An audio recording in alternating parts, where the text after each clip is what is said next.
when you can connect these issues that they are dealing with directly to these people who are stopping the solutions from being put into place, that moves them much farther than, well, don't you understand that Donald Trump is a horrible person? We got to address the suburban women problem because it's real. Welcome to the Suburban Women Problem, a podcast from Red, Wine, and Blue. Hi, everyone. Thanks for joining us. I'm Jasmine Clark. I'm Rachel Vindman. And I'm Amanda Weinstein. And you're listening to the Suburban Women Problem. I think we were all pretty nervous going into last week's presidential debate after the previous debate threw Biden's campaign into chaos. And I think we all felt like Kamala Harris really needed to nail it. And that's exactly what she did. Later this episode, we'll be joined by Olivia Julianna. She's an amazing Gen Z activist whose work has inspired other young people, and it's also inspired online abuse from extremists like Matt Gaetz. But first, let's get into the news. First of all, I'm appalled by what's going on in Springfield, Ohio. People really need to understand the basis or the foundation of where that came from, because immediately after it happened, everyone thought it was funny. They were like, oh, this guy, ha, ha, ha. And truth be told, if you don't follow him on Twitter, or if you don't listen to Fox News, or if you don't, you might not actually know the source of where that came from. So it probably did sound like Crazy Town. However, the truth is, people in Springfield, Ohio, and let's be clear, people who look like me in Springfield, Ohio, are being absolutely terrorized. And I am not hearing enough from other people saying that we need to support this community. Now, I have seen some tweets out there that says this is how you can support the community, but that's not what gets covered. You know, we will spend an entire week talking about the guy who had a gun on Trump's golf course that possibly tried to shoot at him, even though, as I understand it, there was not an actual shot fired. But we need to amplify how Trump's words, Trump's actions really, truly target vulnerable communities. They don't care if Haitians die. They don't care if their buildings get burned down, which, by the way, one did burn down. They only yesterday afternoon, when everything was going on with Trump, they burned down a building and people in Springfield, Ohio, and people went to the hospital. This election is about one of these people who targets vulnerable communities, whether that's trans children, whether that's women. And now throughout the debate, it was genuinely immigrants. Like, he didn't even hold back. Like, his whole fallback thing was always about immigrants. But this particular immigrant community, this Haitian community, this is his MO. And this person is running to be in the top position of our country. And so I think that the media needs to do a service to the people of America and getting people to understand what is happening in Springfield, because I just now, today, right now, as we're recording, learned about the fire. And that bothers me. We have had some good local reporting, and even our Governor DeWine came out and said the Haitian community they were recruited to be in this community actually because the Springfield is at declining population. They had a new manufacturing plant open and they didn't have people to work in it. So they were actually recruited to live there. And there are videos of the plant managers saying they are hard workers. We appreciate their hard work here. We appreciate them being here. What JD Vance said is just really harming a community that there's no evidence has done anything but come to a community and worked really hard because a business wanted them to be there, right? So we're not actually talking either about why they're there, like why did they come there and go back where you came from? It was a business that brought them there. It was a business. So if you're really upset with anyone, no one seems to be targeting the business, because you'll never see the GOP speak badly really of a business doing that. But really, it was the business that recruited them there. And there are struggles with growth, right? There's a struggle to help new communities, help and welcome new communities.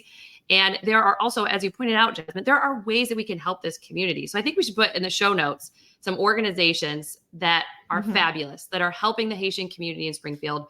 Right now, they need help. Please donate your dollars and show the GOP how we treat our neighbors. They don't know how we treat our neighbors. We do. And we are working really hard. But as you said, that's not what the media focuses on, right? The media focus on these outlandish claims, not how to help a community that is working hard in Springfield right now. And we used to live 10 minutes from there. And I have friends right now saying, kids who are mixed race, who have said, I've been bullied because I didn't look white. And they said, go back to where you came from. He's like, what are you talking about? I was born here. This affects so many people. And that's not who we are. I think we are better than this, and we can be better than this.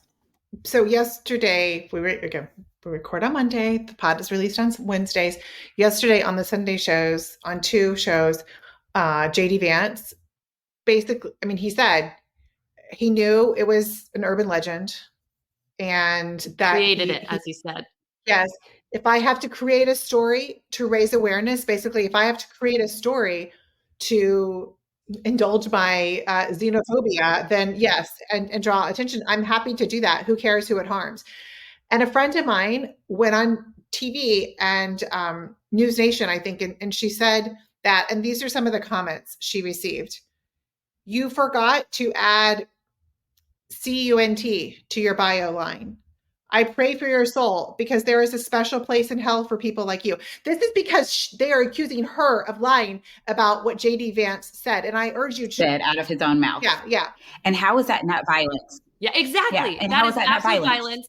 That is violence. And women tend to get it more. And Black women tend to get it even more than white women do, right? Mm-hmm. And so let's talk about who political violence is most likely to be aimed at. It's most likely to be aimed at women and people of color and vulnerable communities. And really what it is to distract us. I don't think it's any coincidence that they want to make a huge heyday out of a guy owning a rifle who was mentally ill. Oh, and by the way, Trump is the one who got rid of Obama's mentally ill people probably shouldn't have access to AK-47s. But leaving that aside, it's interesting that now they want all of the media attention on this and not on the debate. Mm-hmm. Correct. Because why not? Why don't they want to talk about the debate? Interesting. And that's the whole point, right? Like Donald Trump completely dropped the ball at that. I mean, that's an understatement, right? It was pretty bad. Like it was a really bad night for him. Was it? Or just he's just not capable. I think we all knew he was not capable of holding it together. No, I just think that he is not able to compete against Kamala Harris. That is just the truth of the matter. I watched it. I paid attention to it. I listened. And you have one person who is talking about substance, and you have another person that literally could only find one thing, and that was to attack certain people whenever he felt backed into a corner. One of the things that Donald Trump likes to do is back people into a corner. And for the first time, he himself was backed into a corner. And when he did, he starts flailing around and being like, oh my God, immigrants, pets, all this. That's what he did because he was not really prepared to debate someone who is great at debating. I thought it was a great debate. I went to the store. I'm not a huge fan of pina coladas, so I was trying to find coconut flavored things. I did find some dark chocolate with coconut, which paired very well with the debate because I have been waiting for this since Kamala has become the presumptive nominee. I have been waiting for this day, and I was not disappointed by the debate. It was fantastic, and she did exactly what I wanted her to do. She poked him, and she poked him in a way where he just had a total toddler meltdown. And even when you see it, oh my God, it was so brilliant. But like when she poked him about the crowd sizes and invited everyone to go attend one of the rallies and see what that rally is like, watch people walk out of this tiny little rally. And what she says, you won't notice him talk about you. He can only talk about himself. And even in his defense of that, he was like, nuh-uh, no one goes to your rallies. Yeah. Didn't even come up with a defense of how he might actually talk about someone other than himself. Yeah. He did a press conference on Friday in California that was also totally unhinged. She claimed that he would win California if they would count the votes wrong. I think that means not count the votes. Oh my gosh. But it's the flood of everything. It's the flood of nonsense every day, all the time. And so we're desensitized to it, just like the political violence talk. And I do feel this is like the one place where I'll give the media, they don't know what to do. Do they cover him because it's news? Or do they not cover it and not give it more oxygen? But then like maybe people should see how unhinged he is and they don't know what to do. I'm all for the media covering him as long as they give equal weight to the same way they went after Joe Biden about his age. I mean, when they fact checked him on Springfield, he literally said, but I saw it on TV. Okay, Grandpa, I know you saw it on TV, but it doesn't make it true. Right. And that's the thing. Like, we teach our children this, right? Like, everything you see on TV isn't real. Everything on the internet isn't real. Everything on YouTube isn't real. Like, this is a person running to be the United States president. And he's like, yeah, well, the people on TV said it. First of all, this lets me know that this is the level of your research for this debate. Talking points from people who say the most ridiculous things. And then that is what you absorb, and you felt in your heart that made you prepared for this debate.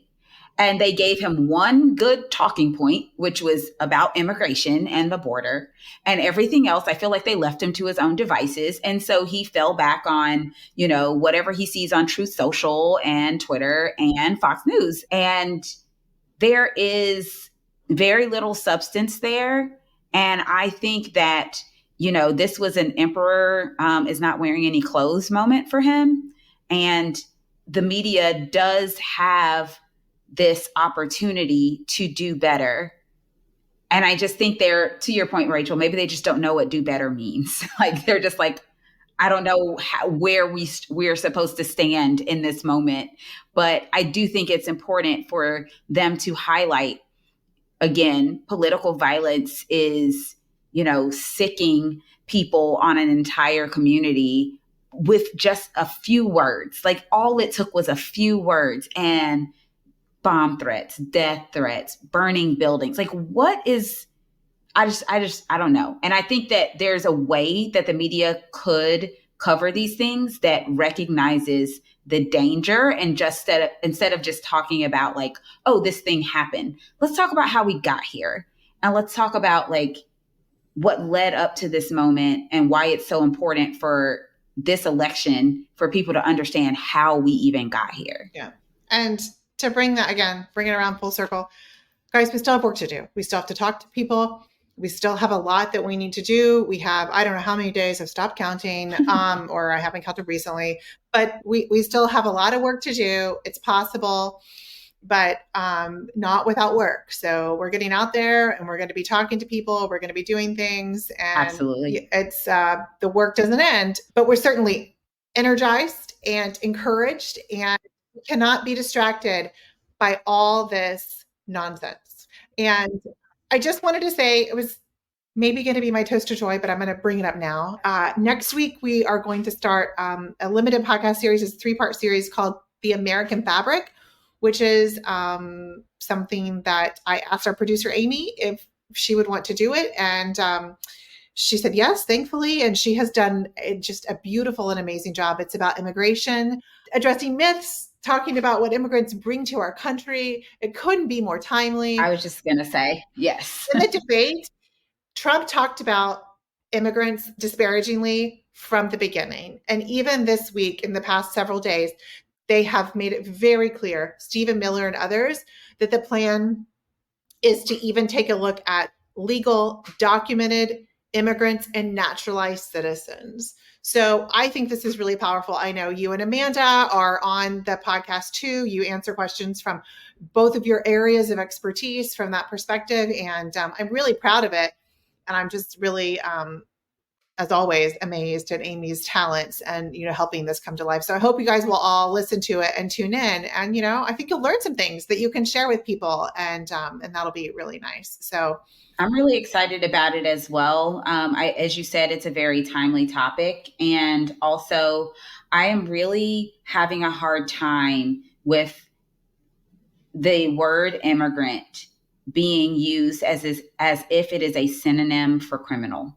That is not the case. I live in a place that is full of people who are who have just immigrated to the United States, or people who are like daughters and sons of immigrants, or granddaughters and grandsons of immigrants. So I hate when we use the word immigrant like it is a dirty word, because that is just not the case. So I'm also very much looking forward to the American Fabric. I can't wait to hear it because I do think that it's an important conversation that needs to be had.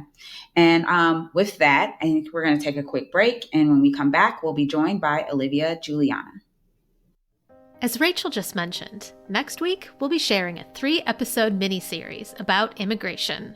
A few months ago, I called up our producer because I really wanted to do something around immigration. A new ABC poll shows that immigration is at the top of a priority list for Americans around the country. It's a topic that's personal for me because my husband, Alex, is an immigrant. This is the country I've served and defended, and here, right matters. The Democrats say, please don't call them animals. They're humans. I said, no, they're not humans. They're not humans. They're animals. Because Republicans do not want to fix the border. Secret's out. They really pioneered this way of treating the people you're attacking as threats, because that licenses the aggression. It's just tough to watch it in real time, to watch some of these corroded messages start to spread, precisely because women are trying to develop a sense of community. If we don't continue to welcome people here, the economy is just going to grind to a halt. We're not criminals. We might be hurt, we might be broken, but we're not criminals. As we talk about immigration, as we talk about southern border, let's come back to our own immigration story. Let's come back to our own family story. And let's come back to the possibility that if people organize and if people remind us of where we come from and what we say we stand for, then we'll be giving people something to vote for and actually get to the solutions. The American Fabric will be right here on the Suburban Women Problem podcast feed, starting on Wednesday, September 25th. Today, we're joined by Gen Z activist Olivia Julianna. Olivia, thanks for being here. We're so excited to talk to you today.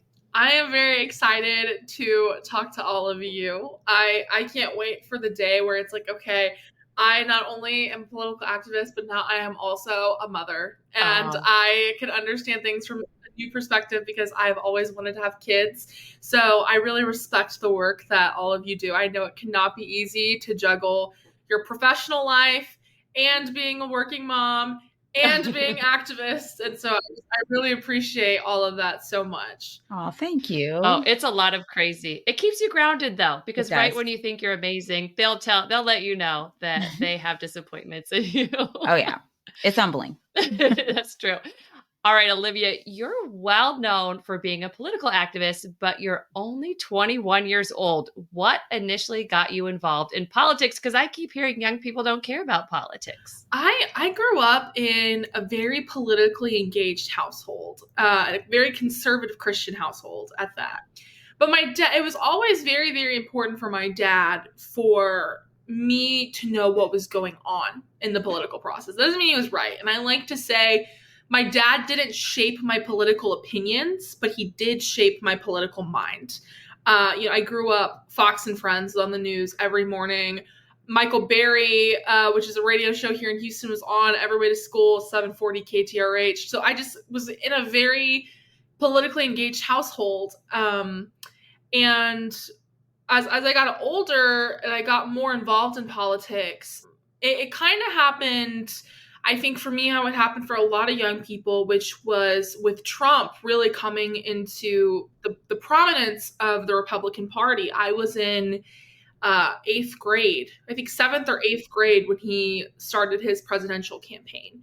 And even then, being in a conservative Christian family, we were never very supportive of Donald Trump in the way that he presented himself because we found him to be just grotesque. Not very Christian, at least the way we were taught about it. Exactly. Didn't stop my dad from voting for him back in 2016 and 2020, but was not very supportive of him outwardly. And so as I went into high school, more and more things really started to happen. I was around the same age as I think the kids at Sandy Hook Elementary School when that happened. And then when I was a freshman in high school, is when the shooting happened in Parkland.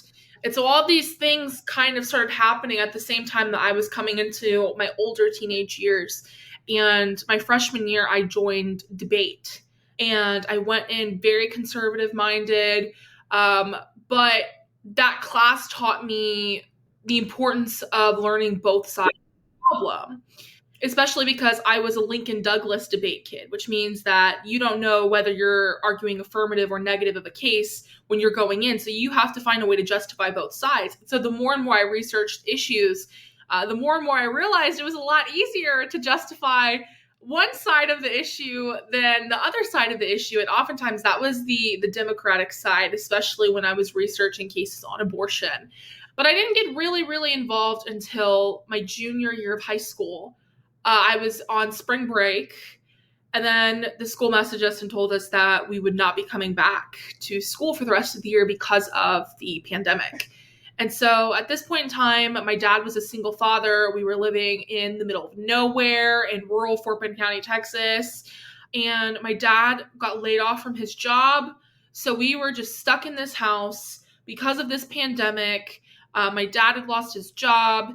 I was out of school for the summer, and I was watching on my phone what I consider to be the modern resurgence of the civil rights movement after the murders of Breonna Taylor and George Floyd.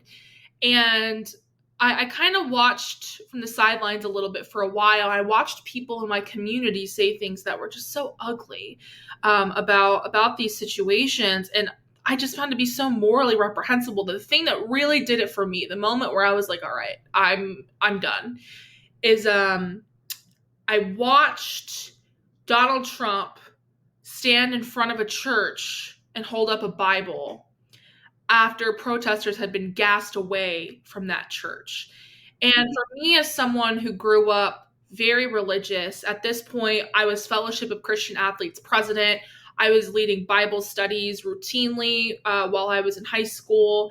I worked in a ministry. I was just so repulsed by the way that he was weaponizing Christianity that I was like, okay, I have to do something. And so I went to my dad and I told him, Dad, I want to go out and march, because I lived about an hour outside of Houston at the time. And my dad told me, if you go march, don't come home. And I said, okay. So what I did instead is I started in secret making videos on TikTok about why people should not support Donald Trump. And that turned into the media profile that I have today. And it all started as me being a rebellious teenager doing it in secret because my dad told me not to do something. So that's really how all of this got started. That's what I think about a lot when I think about book bans and other things that people try to do to suppress younger people. I'm like, I don't think y'all realize the end result or the consequence of telling these younger people, these younger voters, these, people with their own minds and experiences and perspectives, if you do this, then this will happen, or you can't do this. I'm like, they will find a way.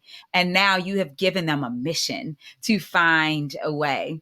And so that's one of the things when I think about young voters, because I am a candidate. So I have to think about issues that are really important to, all voters.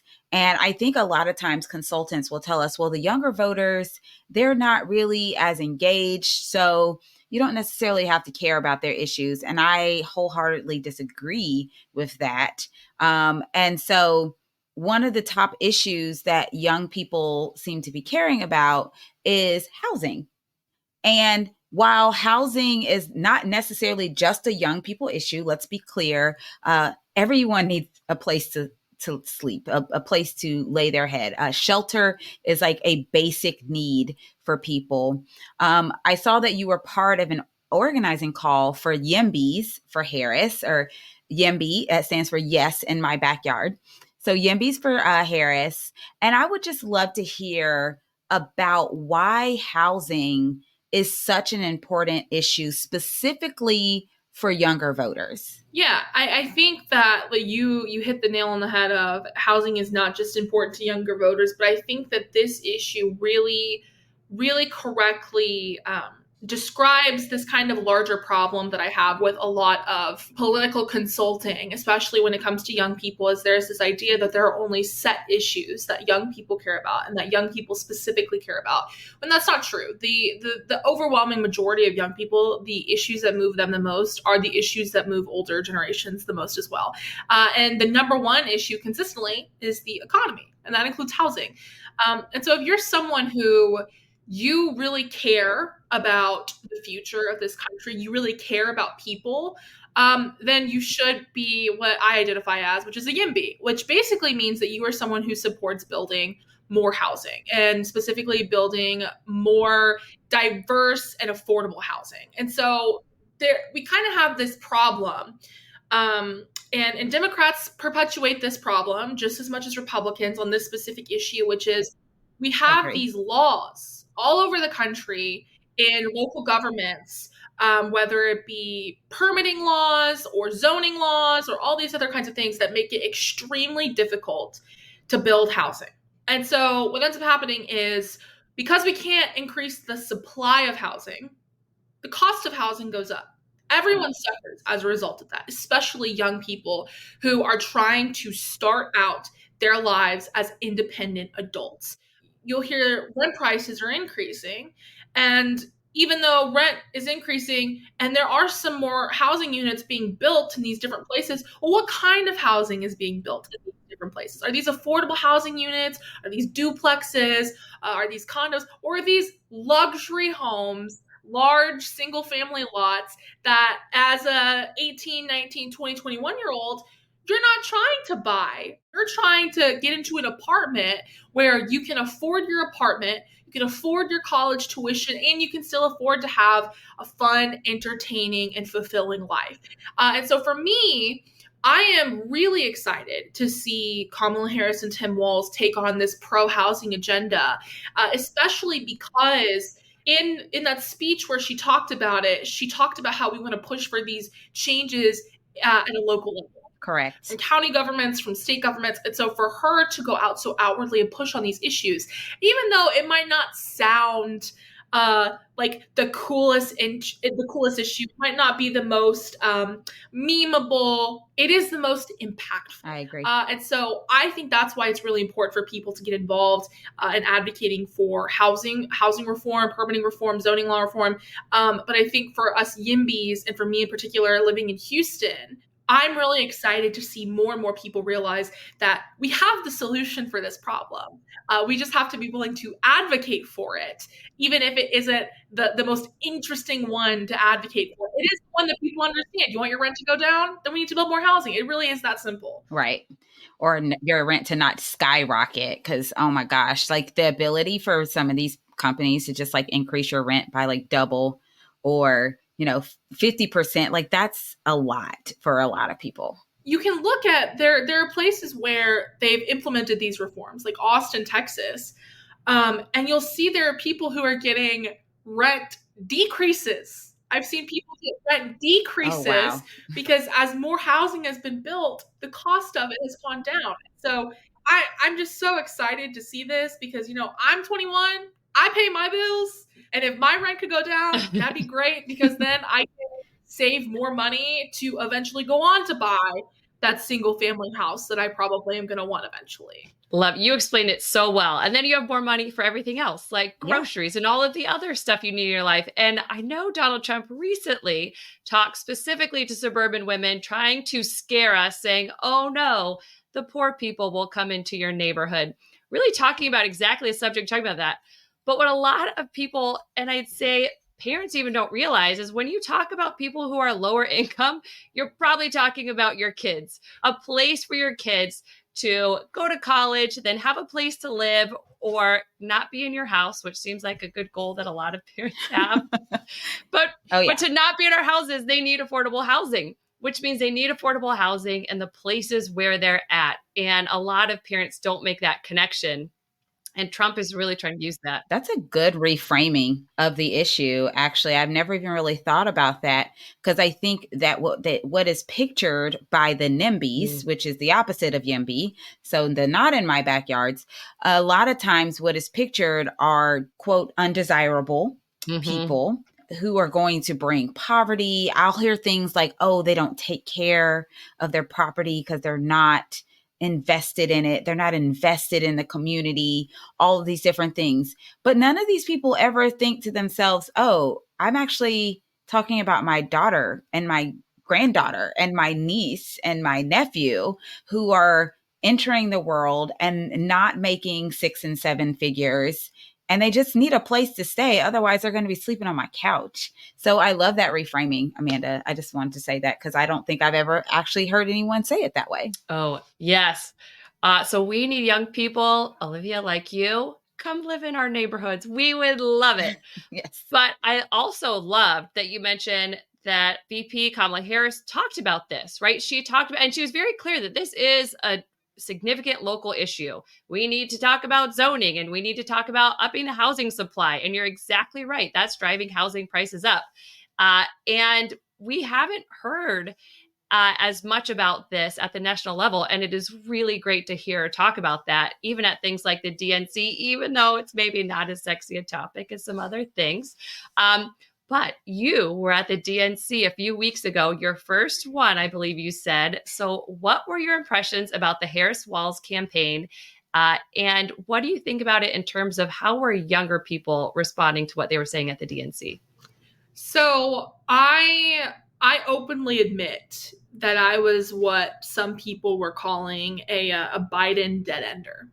I was defending President Biden till the end.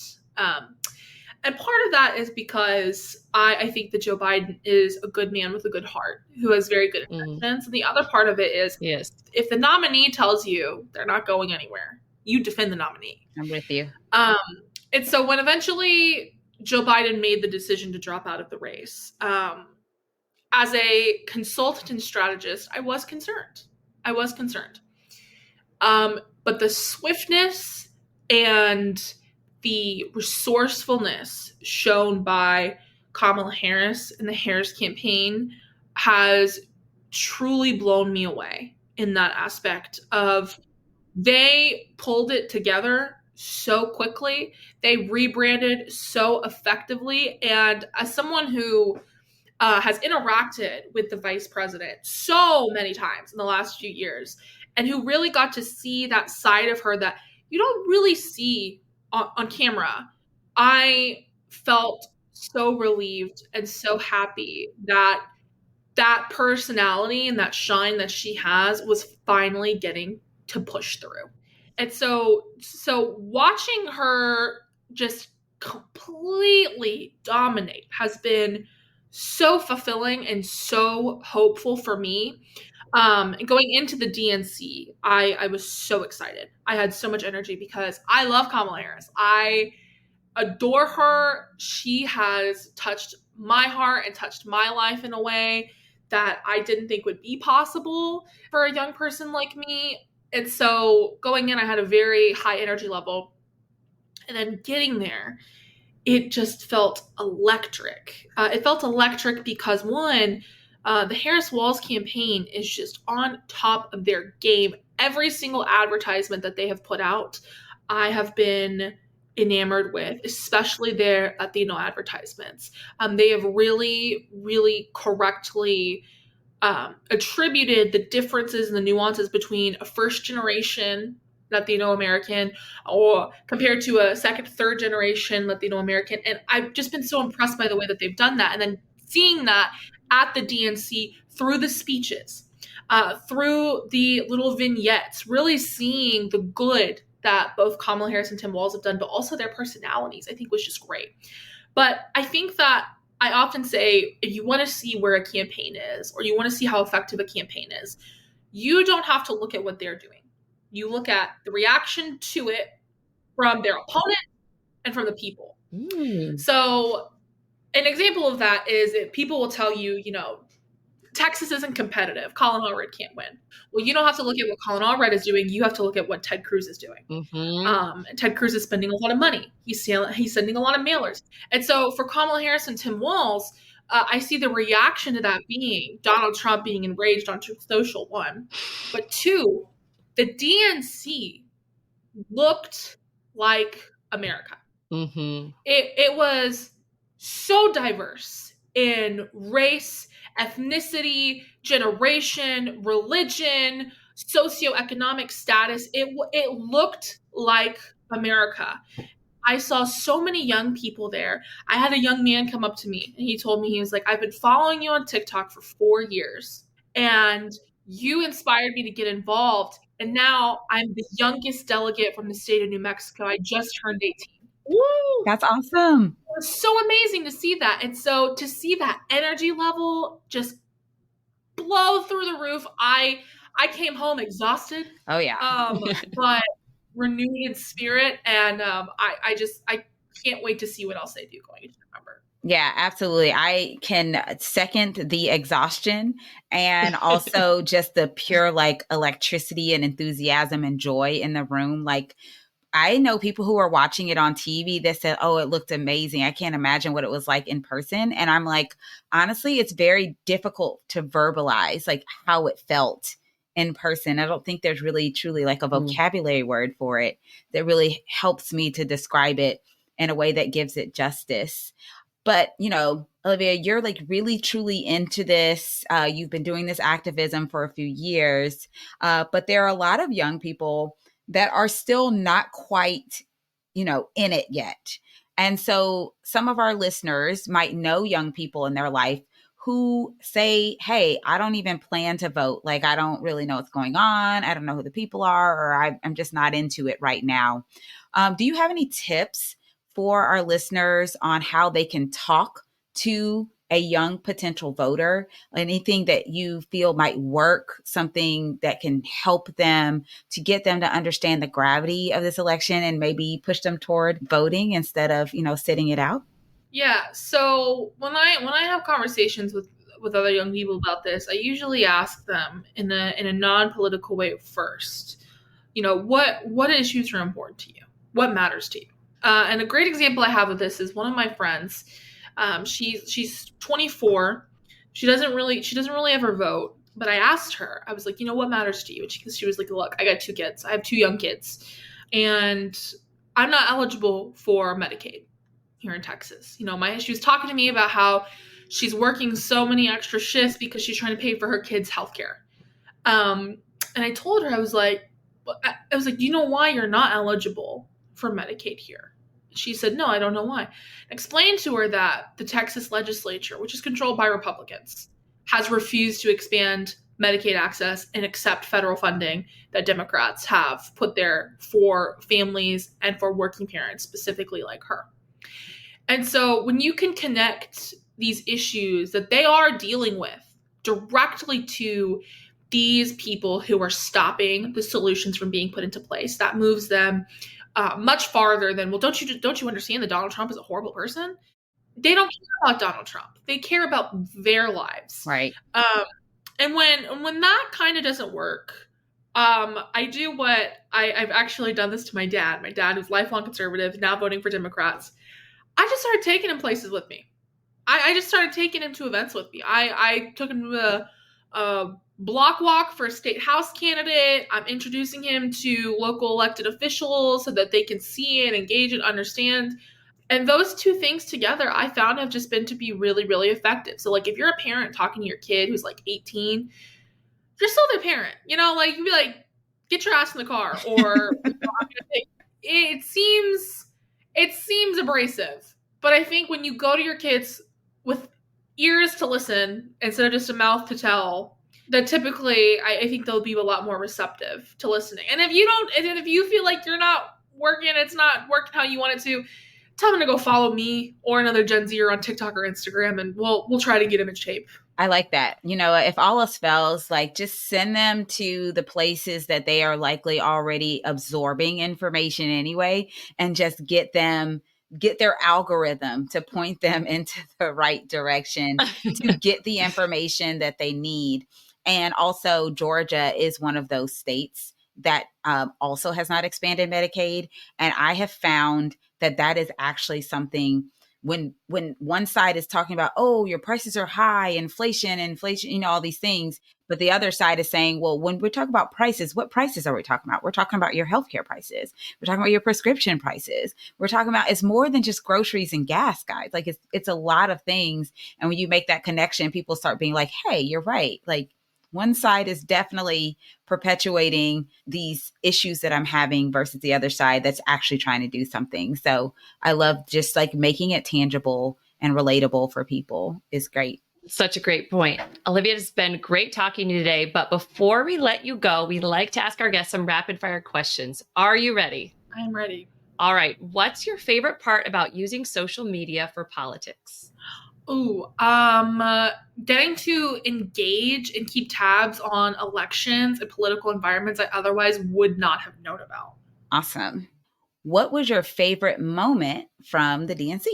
I spoke on Wednesday night, and before I went to speak, I was in the green room with Tim Walz's old football team, who were my hype men for my speech. That was definitely my favorite moment. Oh, that's so cool. Oh, I love that. All right. We're all going to have to work hard between now and November, but it's important to have some fun too. What are you most looking forward to this fall? I love fall candles. I have a problem with it. Like, I have told myself I will not buy new ones until I use the ones I already have.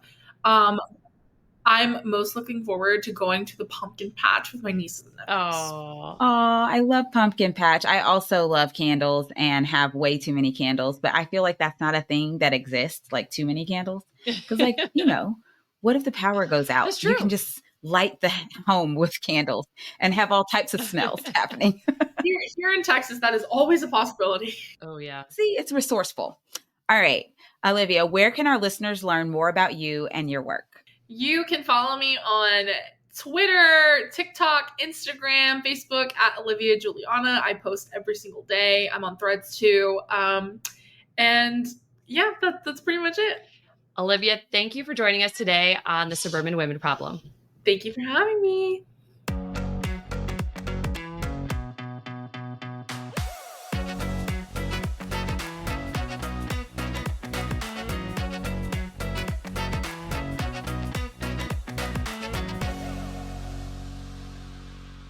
Welcome back, everyone. I'll say about Olivia. It was a great interview, by the way. And Olivia, she inspires me so much. If she can take it, I can take it. And I'm sad that anyone has to take it, but I'm willing to do it because it's going to be worth it in the end. When we fight, we win. I'm always inspired by younger people that have decided to, not take a backseat and say, I am absolutely going to be front and center on these topics, on these issues. These matter to me, and they matter to me so much that I will not be silenced by anyone, on any side of this issue. So I really appreciate her tenacity. I also agree. So I don't know if, this probably did not rise to the top very much, but recently a negative mailer came out about me. And in that same vein, they put my daughter's face on the negative mailer. And it was during her birthday week. That's going to be my toast to joy. So preview to that. Our young people are seeing the adult bullies in the room. They recognize it and they're not going to forget. And guess what? My daughter is going to be a voter in 2 years. Her brother is a voter, voting for the first time this year. Yay! These young people are paying attention. They are. I truly believe that each year or each election, their voting power is going to increase because more and more they are seeing the adult bullying and they're like, I can't stand for this. I'm going to fight back, and I'm going to fight back in a number of different ways, the way that Olivia does, but also I'm going to fight back at the ballot box. And so I hope that we do see that this election. I feel confident that we will. Getting one particular voting block's power up it takes time. Sometimes it's not just like this thing that just happens overnight, but I see it happening and I'm feeling so good. I mean, my daughter, I asked her, she's 16 now. I asked her, are your friends talking about the debate? Are y'all talking about the election? And she said, absolutely. We are paying. That's all anyone talked about on Wednesday. Mm-hmm. And that actually gave me a little bit of hope because I can be honest, when I was 16, I don't think I watched debates. I don't think I talked about it when I was in high school. So something is changing. Something is happening. And I hope that translates to what we see. So with that, let's transition to our toast to joy in a minute. But before we do that, we wanted to start a new tradition and give everyone one simple action you can take right now to make a difference in November. So we're starting with something pretty simple. This is an easy one. Check your voter registration. It's easy to do by going to vote.gov. That's vote.gov. All right. So now that we've done that and everyone has checked their voter registration, let's share our toast to joy. Rachel, I know today is a tough one for you, but hopefully we can find some joy in the midst of all the crap that you're having to deal with right now. So what is your toast to joy? My toast to joy this week is that I'm going to be going out and talking to women. And I did last week. I went to Tampa, had the best time. We shut down the library, not to brag. We had to move it to a bigger room, a bigger venue. Oh, I love it. It was a library. It was a beautiful library. But it's like every time I walk into the library, it's like a spiritual experience. It was great. And I just really, it was awesome. It was energizing. And then, I'm doing some travel this week and some travel next week. And I'm excited to get out and talk to women. So that's my toast to joy, is being able to do a little travel and put the negative behind. I'm very grateful for the groups who have invited me, and I'm thankful that I'm able to do this and get out there and be part of, such an exciting energy and all that. And Jasmine, you gave us a preview, but what is your toast to joy this week? So my toast to joy is this weekend, my daughter celebrated her sweet 16. I'm very, I know, I am in awe. I don't know how to describe it. But so here's the thing. She turned 16 on Friday, and then she had her sweet 16 birthday party on Saturday. But then on Sunday, my daughter joined a fundraiser that was being held by several groups in the Atlanta area in Georgia. And my daughter was the one who introduced me at the fundraiser. So she got an opportunity to talk about me and tell them about me and why they should support her mom. And the funny thing about that is she's been doing that since she was 9 years old. Yeah. When she would walk around with a clipboard and a baby doll and ask people to help her mom's campaign. And so I just love that whole moment. It was a great weekend. That is my toast to joy. I definitely sometimes have to find joy during these times of the year, especially in an election year. And so I definitely can say that was an ultimate source of joy for me in this last few days. Aww. All right. So thank you so much for joining us today. Don't miss Rachel's mini-series about immigration next week. It's called The American Fabric, and it'll be right here on the regular podcast feed. We'll see you then.